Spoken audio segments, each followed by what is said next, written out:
Hello everybody, a very warm welcome back to the MEC-TEC garage. The next round of work on the old Puma continues, and if that's anything to go by, you can see one of the jobs that we have done in this video. I forgot to film a start to it when I first started the work, so I thought I better record one now. So without further ado, let's crack on, get straight into the work.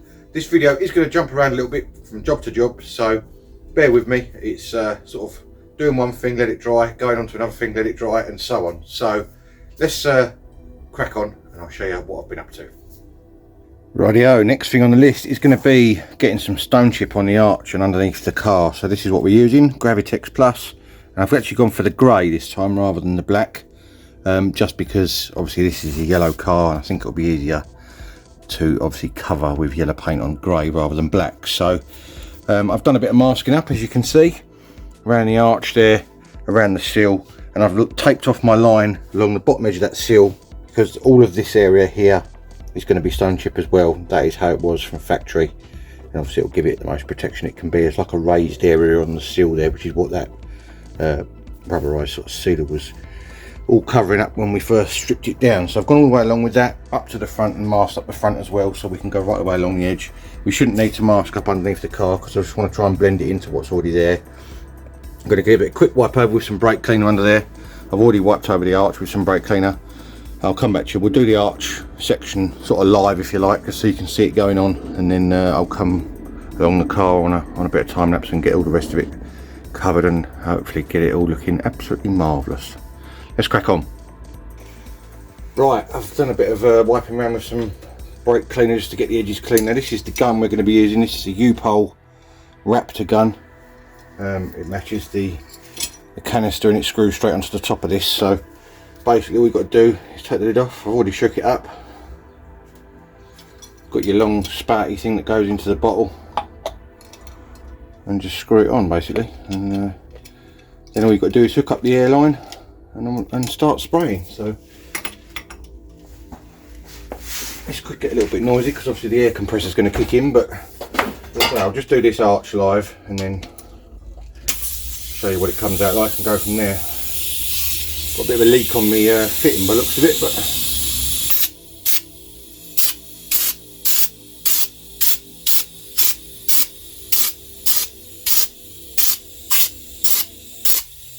almost the same colour as the primer.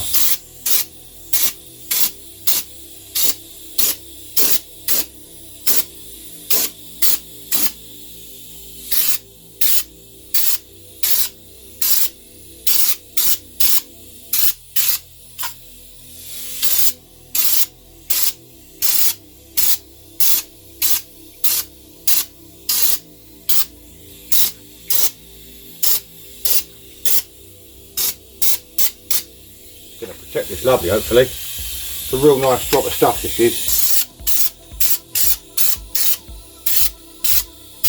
Kind of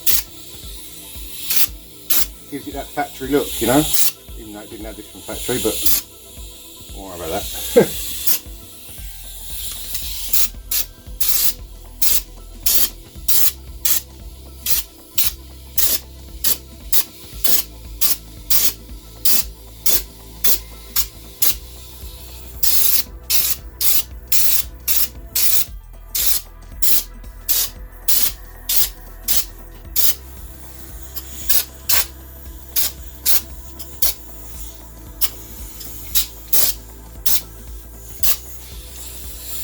So that's basically what I'm going to do.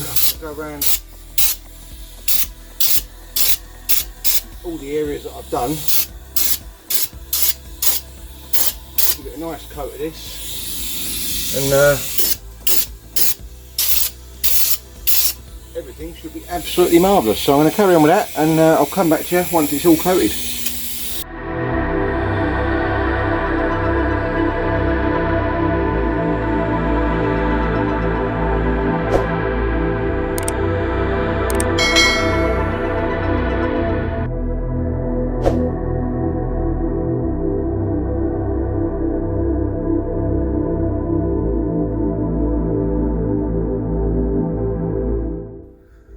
Note to self, this stuff goes absolutely everywhere, and I've forgotten how much it is sprayed everywhere and I didn't mask up enough. So future me mask up a lot more. Anyway, as you can see, the arch is now completely stone chipped. It looks really, really good. I'm quite pleased with that. I've done all the underside, and I've also done along the bottom of the seal, and I've also pulled the masking tape off already, so that I don't end up with a crusty edge, because obviously if you pull it off while it's wet, it will give it a nice edge, because it will sort of seal itself back down again, if that makes sense. So that is stone chipped right the way along the bottom there. I'm not that keen on the underside as far as the transition between new to old, but there's not a lot I can do about that at the moment, unfortunately. That's just how it is. So as you can see, it's stone chipped right the way along. It looks a bit of a mess, to be honest with you, but obviously that's because I've not done the whole thing. So it's all protected, as you can see, all the way down. Trying to get a shadow. Really layered it inside that bit there so it won't rust. Obviously when I come to do the rest of the floor, it'll blend in anyway, but it's just at the moment it looks a bit of a mess, because obviously you've got old manky stuff against nice new grey stuff. So it is what it is at the minute, unfortunately. But yeah, at least we've got a layer of stone chip on there, and it's all protected. The seal is, bottom edge of that seal is protected how I wanted it to be, because that is how it was from factory. Not quite as textured as it was from factory, which is good, because it held the dirt really bad before. I've also gone over this end as well, where all the sealer is, so that's all protected too. I've masked off this area down here, as you can see, because that's the bit I've got to weld the bracket back to for the bottom of the front wing. So I've left that bit unstone chipped for the minute, because I've got to clean that up and obviously grind a couple of bits off of it, so I can do some welding on that last bracket, which is just sitting waiting patiently there. So I think I worked out that it goes like that. I've got to check the wing, but I think it goes like that. So there's a tab broken off of this end, which I've got to remake, which obviously I'll do. That's the end that got most of the grot off the wheels, so that's sort of understandable. I guess that's why it's rotted away. So it looks like there's 2 plug welds on that end, which I drilled out, and probably 1 on that end, and then that'll be back on there again. But I want to give this bracket a proper nice clean up while it's off. Probably give it a coat of the old neutral rust and a couple of coats of something or other to weld through primer, probably, just so that it's got something on it that I can weld through, and then we can obviously get it put on there, and it'll be all nice and protected, and hopefully won't rot for many years to come with any luck. So yeah, it's looking good. I'm not sure what I'm going to do next, possibly some filler work. Not really decided yet, but we'll carry on from there. It's me inside. I like that look in there. Look at that, now it's all dry. Looks really, really good. I might put the carpet back down in here now as well, just so I know that bit's all buttoned up. So it's progressing well. Let's carry on. Right, now that stone chip's all gone off dry, it's a nice uniform colour all the way over, as you can see. I've spent a bit more time just dressing down this weld slightly on this arch and on this seal, and I've buzzed back the paint, so obviously I can get some filler on there. And it's not over the top of the primer, so that is going to be the next job now. I'm going to try and get some filler on here and see what it comes out like. Obviously I want the least amount of filler in there as possible, but obviously making it smooth at the same time. So I'm going to spend a bit of time on this and see what I can do, and hopefully get it somewhere near smooth. There's a little high spot just there I can see, which I might have to just tap back slightly. But yeah, so that's what I'm going to do now. I'm going to just get some filler on here, and hopefully it'll all blend in nice.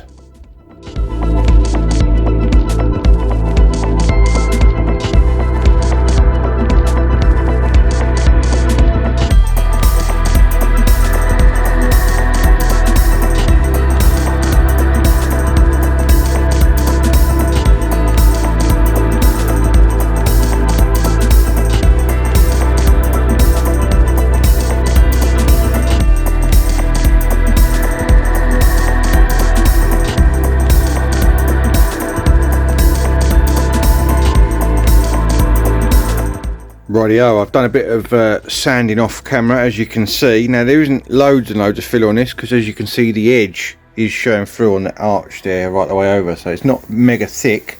So I'm quite pleased with it, but it does need another coat. As you can see, I've got a low spot up here, a low spot here and here, and a couple of low spots down on this area here. You can see that on the camera or not, just about there. This bit, there's a couple of low spots just there. You can see where it's not rubbed down. And I want to try and feather this edge slightly more, so it looks like this bit, because this bit you literally can't feel it. It's totally smooth all the way along, apart from that little tiny little bit there. So I'm really pleased with the way that's feathering out. Now this has got a lot of different curves in this panel, which I've said before, which I thought was going to be an issue, and it still could be, but it also could work to my advantage slightly, because there's no, like for example up here, look, there's quite a sharp edge, and obviously when you do filler work you have to get that sharp edge back if you're doing it near something like that. And obviously I haven't got anything to worry about like that. Where I'm doing the filler work, it's all sort of smooth curves, so it may work in my favour that there's no sharp edges. You can see how thin the filler is if you look at that little section there. You can actually see the metal through it, so it's not very thick. It's mainly covering the weld joint obviously, but the issue I'm having is, which is why I haven't rubbed down the shuts yet. I mean, there's only a little bit of filler on that front shut in front of the hinge, there's not a lot there, but I've run out of 80 grit paper, and I'm just trying to find a bit. If you look at that bit of paper there, you can see when you try and rub down with too fine a paper on fresh filler, it just clogs the paper up.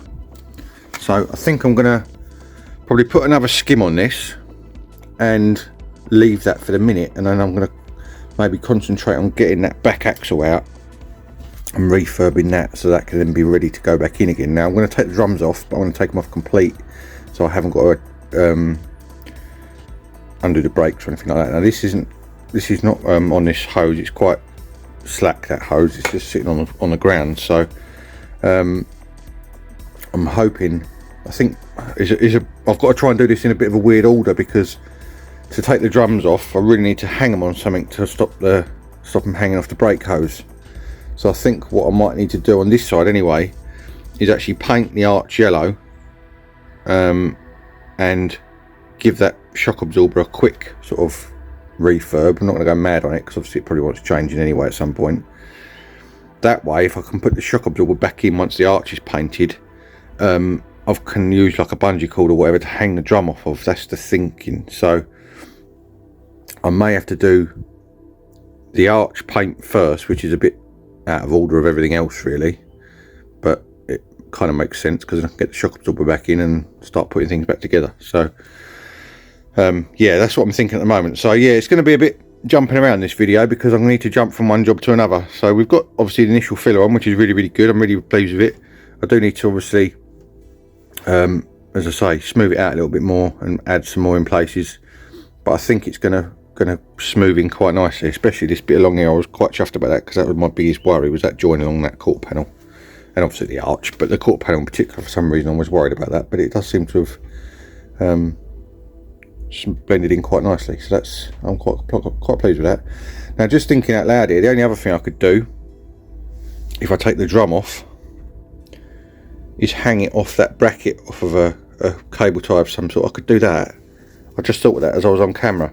That way I haven't got to worry about the shock absorber right this second or painting the arch. I might do that, because I really want to get this axle out of the way, because that means if I get the axle out of the way, I can then get access to the other side of the car from underneath to refurb that other chassis leg before the axle goes back in again, because obviously I want to do that before, so that I haven't got to have the axle in and out about a billion times. So yeah, I've just given myself an idea there. So give me a minute and I'll hopefully come back to you in a minute, either with an axle already out or in the process of doing it. Now it's only going to be 4 bolts on the back of each one of these hubs to take the hub. Try again. It's only 4 bolts to hold the drums onto the axle, so it's very easy to get them off as it sits, because obviously the rest of the axle is already unbolted, and 1 bolt on the other shock over there. So yeah, I'll come back to you in a second and let you know where we're at. Rightio, I've got this side undone, as you can see. Now the hardest bit of this was actually getting the ABS sensor out, which I've had out before luckily, so I didn't put up too much of a fight, but I obviously had to be really gentle with it to obviously not break it. So that is out. It's just 4 bolts on the back, which obviously go into this, with my light, go into that face there. Now I've had this off before. Usually the back plate of the drum is riveted to this piece here, but where I've had it off before, I didn't re-rivet it back on because I didn't see the point. So that's why I could manage to get that off without a problem, because I have actually got spacers on the back of this as well, as you can see, axle spacers. These are I forget what size they are now, but they're basically what they fit on the sport KAs to make the rear track slightly wider. and it just fills the arch out a bit nicer on the back of the Puma, I think, because otherwise the wheels tend to disappear in the arch a little bit. So anyway, I've got that obviously bungee corded onto that metal bracket. The other side I need to get the wheel off, because that's obviously still all on there at the moment, and I need to obviously do the same thing. Now I can hang it off the shock absorber on the other side, because I haven't got the shock absorber off that side yet. I don't know if I'm going to end up taking it off that side or not, but at the moment I'm not planning on doing that. So we'll obviously have to see what the wheel arch looks like when we get over there. But yeah, I don't want to obviously make the job grow any more than it already has, because it's already grown a fair bit as to obviously what I've initially been doing, as you can see there. So right, I'm going to get over there, get that wheel off, 4 bolts, and hopefully we should have an axle out. Right, I didn't film this because it wasn't particularly spectacular to watch, and also I was in a massive, well, not a massive, a tiny space over this side trying to get the axle off. So there is our axle beam out. I've got the drum on this side hanging off the shock absorber. So next thing we've got to do now is get this ABS loom off.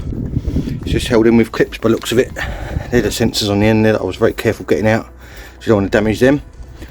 So I think I must have put a bit of copper grease or something around them before, because they come out fairly easily. So, and I had them off when I put the spacers on, that's why. So I need to unclip this as carefully as I can, because obviously I want to try and save these clips, and then we can start with the old needle scaler. I'm probably going to try and take these pivot brackets off as well, because obviously now I can get inside them properly and paint all around the inside of the beam inside there. That's just a nut and bolt, hopefully they'll come off fairly easily. I'll give the threads a bit of a clean up first with a wire brush, make sure they're nice and clean, so that the nut when it comes off isn't running over a load of rubbish, and hopefully you should better get this cleaned up and looking somewhat tidier, and then we can have a look at that side of the car and see what's going on under there.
Right, there we go, there is the axle in its rubbed down state as such. I've got it hanging off a piece of rope in the ceiling, and I'm going to get a coat of the old Nutra Rust on it now and start the process of obviously getting it back to being looking good again. So Nutra Rust, let that all go off dry, and then I'm going to give it a couple of coats of the old black Hammerite on a spray can, I think, and that should see it good for a long while to come. It's all solid, there's nothing wrong with it. I think once again caught it just in time, so that is really, really good. So let's get some Nutra Rust on there, and then we'll get some paint going.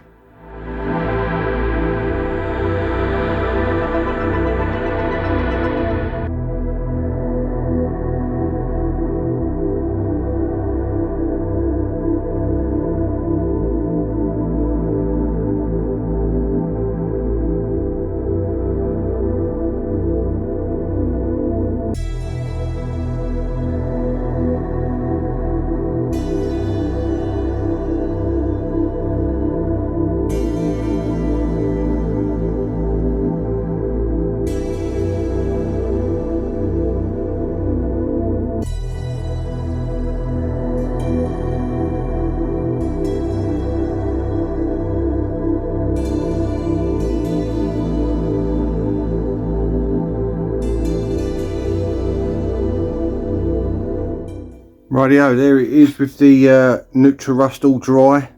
Looks a hell of a lot better than it did before, not all flaky and brown and horrible anymore. So now I'm going to get a coat of the old black hammerite on it, and hopefully that should really tidy it up nice. So yeah, I'm going to get that done, and then we can go back underneath the car. I can get right across the car now the axle's not half in and half out, and we can see what's what on the other side.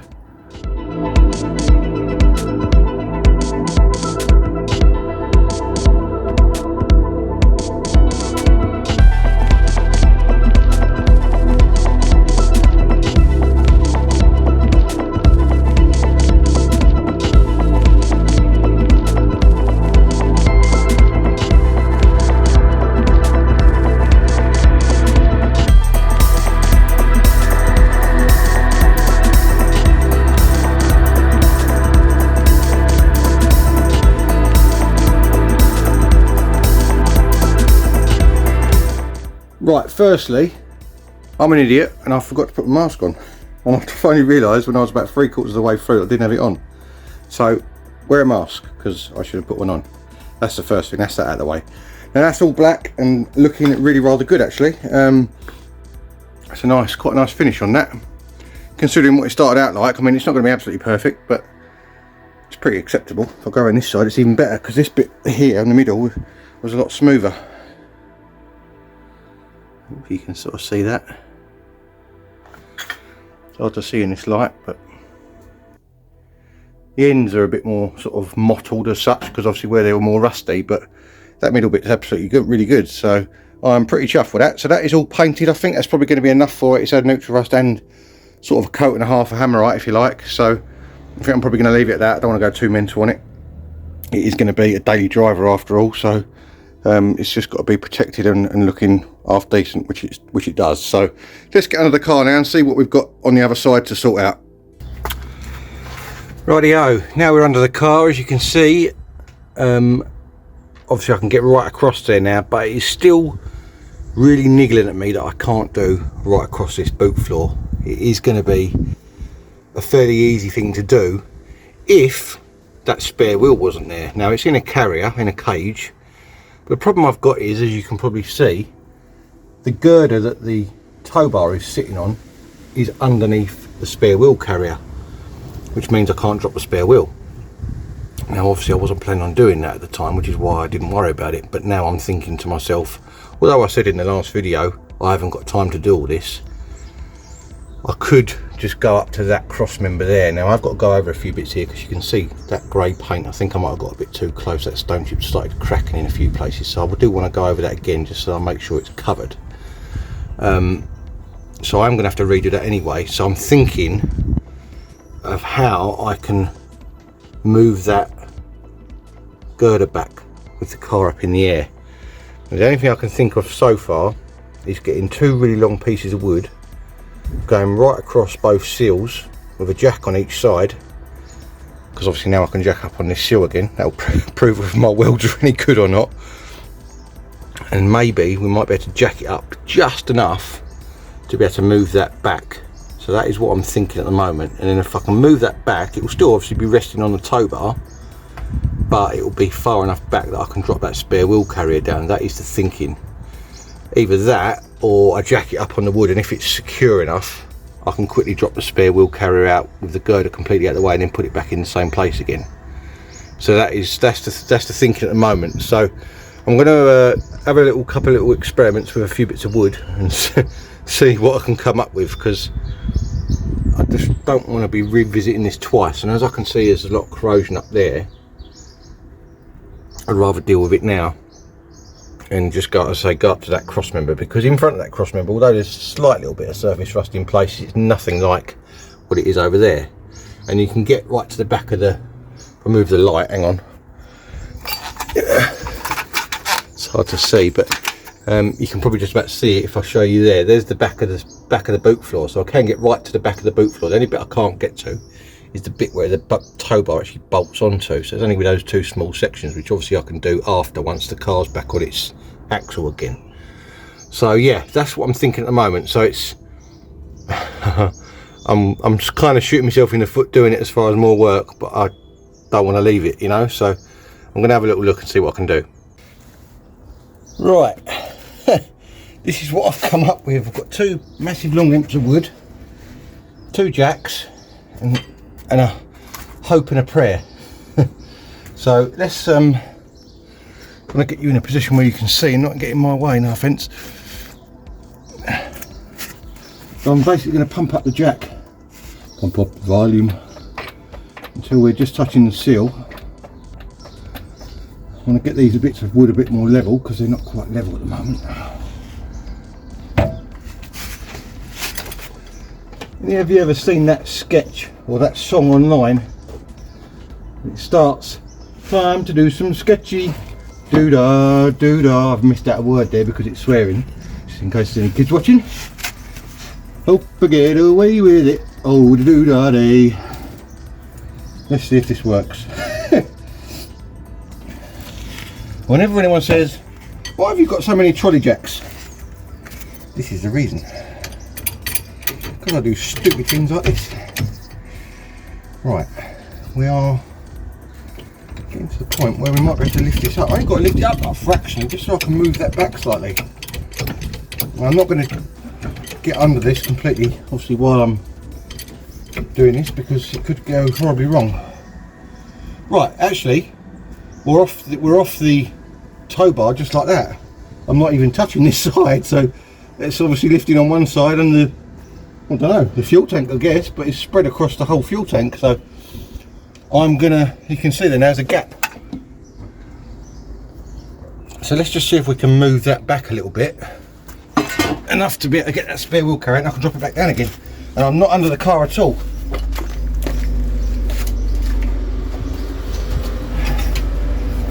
Just remembered as well, I've got to do these brackets for the axle. Not done them yet either, I've got to paint them.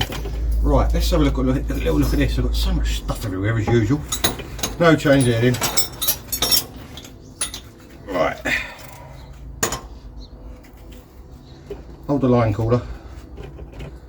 This should just slide back. In theory, I've got about 5mm gap. Tyres are stuck to the ground where it's been sitting so long on them. Come on. That's it. It's actually taken up that gap now because of the foam. I've got a foam floor and it's sunk into the foam floor slightly. Didn't have so much rubbish everywhere, it'd be a lot easier. Right, I think I'm going to have to go up slightly more because I've closed the gap up. There we go. Not a lot.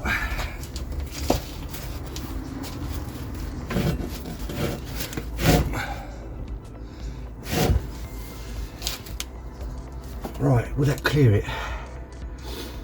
I'm wondering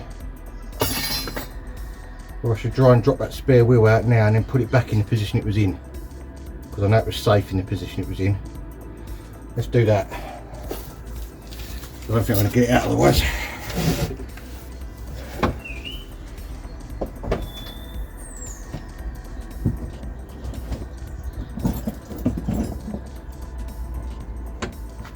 There's a big bolt inside the boot. I think it's a 19mm, so I'm going to use the impact gun on it. It'll be a bit loud.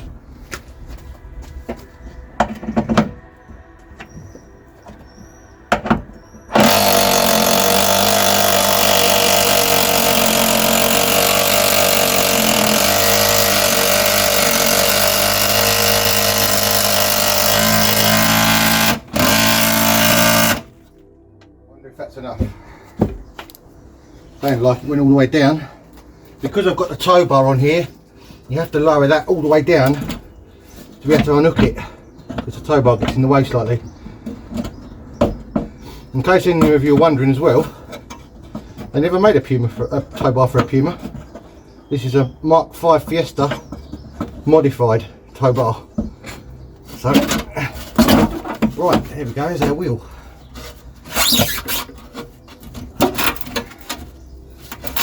Come on, it's not been out of here for a long time. Blimey, look at the state of that. not got a lot of air in it either, so that's probably quite good I checked that, because if I ever got a flat I'd be stuffed. Right, this should unhook now, this carrier, in a manner of speaking. Got one side unhooked.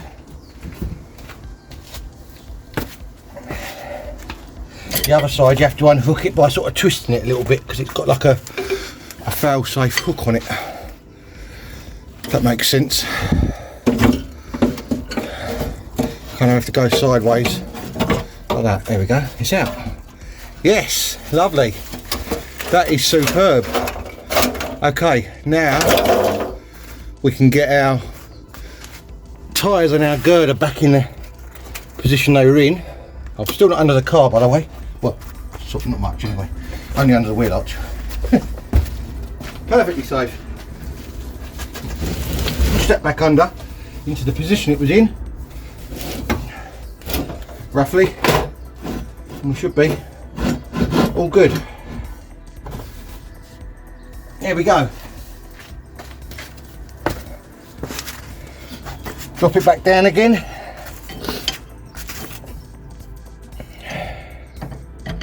So I'm about all my huffing and puffing, but I'm a little bit out of shape. Right, that's that side down. So this side down. And we are back on the tow bar again. Yes, lovely. All the wood's fallen down. There we go. And we've got a full open floor to be able to get to now.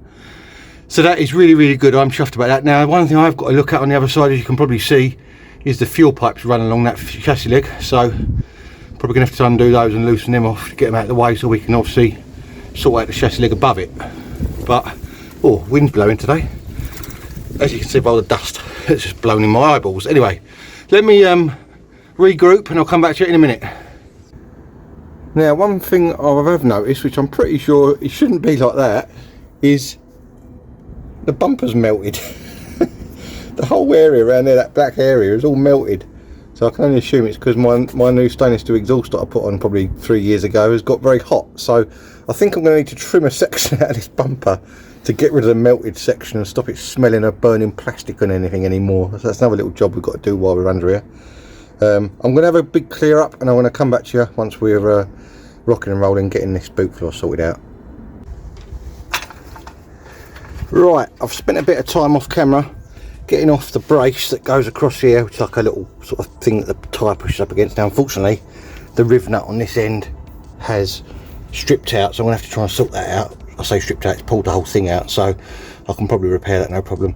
I've got all the fuel neck hoses off over there, so I can get to the complete chassis leg now, and I've got the fuel tank plugged up with a microfiber cloth, so that's all safe, no bits can get in there. So now we're on to getting this all needle scaled, wire brushed, neutral rusted, possibly primed, and then stone chipped. So neutral rust does act as a primer, so I'm not sure if I'm going to prime it or not, to be honest, because it's kind of an extra step, I suppose. It could give it a bit more protection. Also, I've got myself this. I'm fed up with laying underneath cars and getting stuff in my eyes, because when I did the chassis leg on the side you've seen on this car already, I got stuff in my eyes and it's been bugging me all week. And I actually went to the hospital and I waited so long there, by the time that they looked at me, it'd come out. So that was a waste of time. So I've got myself a full face mask with these filters on, so I won't be breathing in any dust, and all my eyes will be protected as well. So these goggles that I've got are brilliant when you're not laying under stuff, but when you're laying underneath something you need a little bit more protection. This is going to be the kiddie. So let's get set up and get all this cleaned and sorted.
Right, after a lot of cleaning, wire brushing, grinding, needle scaling and all the rest of it, I've not really got the light in the room position over. Let me move this light for you so you can see a bit better.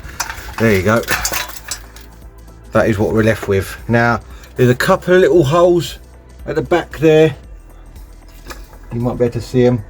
I'm not worried about that at the moment. They are in the rear panel, they're not structural, they won't affect anything. And over that side, let me just move the light to try and get over there because it's a bit difficult under here. Hang on a sec. That section there are a couple of, shall we say, suspect areas which I'm not going to poke any deeper on and I'm going to leave it as it is and just neutral rust it and stone chip it for now, because I don't want to be getting involved with more welding on the other side, and it's going to be a world of pain if I do that. So that is what it is. It should be absolutely fine. It's mainly side. It's been hit with a needle scaler, it's been hit with a wire brush and a grinder, it's been hit with a belt sander, and it hasn't gone through. So as far as I'm concerned, that's solid enough. So I'm going to now go over all this stuff up here, all the areas you can see with neutral rust. As you can see, a lot of it's cleaned up to shiny metal again. I've got to sort that hole out and put a new riv nut in there for the little brace that goes across here that the spare tyre sits against, and we should be somewhere near getting it all masked up ready for stone chip. So let's get the neutral rust on and then we'll go from there.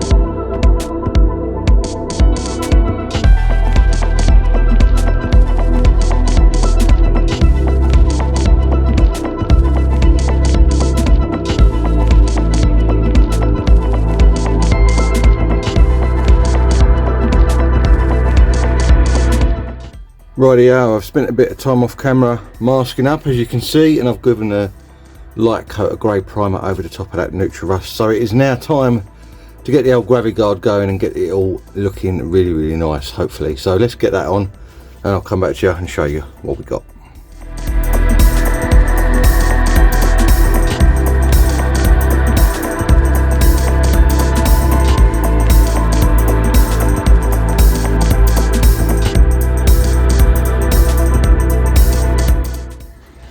There we go, 3 coats of stone chip. I've done it a bit lighter this time on each one so that it hopefully won't react. It doesn't appear to have in too many places, but that is looking absolutely mega, as you can see. I'm well chuffed with that. Now I have gone, sorry my light keeps going off, I have gone down that side a little way, but there is a little bit I've got to sort out down there, but I can do that after the axle is back in. So the next decision I've got to make now is whether I'm going to paint the whole thing yellow or just the sides of the chassis rails, because that was what was painted yellow originally. The middle was all grey. I'm leaning towards doing it yellow just because I want it to look cool. So I'll decide on that and obviously go from there on what I'm going to do. But I think that looks absolutely mega, and at least it's a bit more protected now. I know it may not last, I don't know, but at least I've done my best to try and make it so that it is protected as much as it possibly can be. So I'm pretty chuffed with that, but considering it was a job I wasn't going to do, you don't believe me when I say that anymore now, do you? I think it looks all right. Top banana. Right then, that is going to be it for this episode on MEC-TEC. I'm sorry this video is a day late, but I wanted to get that final coat of stone chip under the boot floor so you could at least see what it's going to look like. I'm really pleased with how that's come out, considering what it did look like. I don't know how long it's going to last, but all I can do is my best to try and keep the rust at bay, and that has gone a long way towards it. So in the next episode, hopefully I'll be getting that all painted yellow underneath the car, and we can start getting the back end of the car put back together. I've got new clips for the brake pipes, I've found new clips for the handbrake cables, so I've got all of those, and we can hopefully get that rear axle back in. I've got to refurb those little brackets that the axle sits in and then the axle can go back on and hopefully start getting this thing put back together. My 80 grit paper turned up this morning, so I can carry on with the filler work now, so that is really, really good as well. So it is all progressing in the right direction, and it is getting close to being back on the road where it needs to be. Now, I know I said I wasn't doing some of these jobs and I've got a bit carried away, but you know, if you know me by now by watching my videos, I hate leaving things like that, so I had to get it done whilst I was in there. It didn't take that much longer, so it's worth it in my book. Now, if you do like projects like this, I know I've been on the Puma for a while now, but remember I've got the three-wheel van project on the go, I've got the Lotus project on the go, and various others as well. Make sure you do 4 things for me: like, subscribe, share, and hit that notification bell. It's all free, it costs you absolutely nothing, and it really, really helps me out on the channel. I do really appreciate it. So if you could do that, that would be absolutely superb. Remember, I've got Instagram, MEC_TEC1985. Facebook is still a question mark at the moment, but it is MEC-TEC. I'm still waiting for an answer back from Facebook, what is going on with that page, but it is still there at the moment. And all that's left me to say is thank you very much for watching, and if you want to join me soon for more automotive adventures, I will see you again next time. Cheers, guys.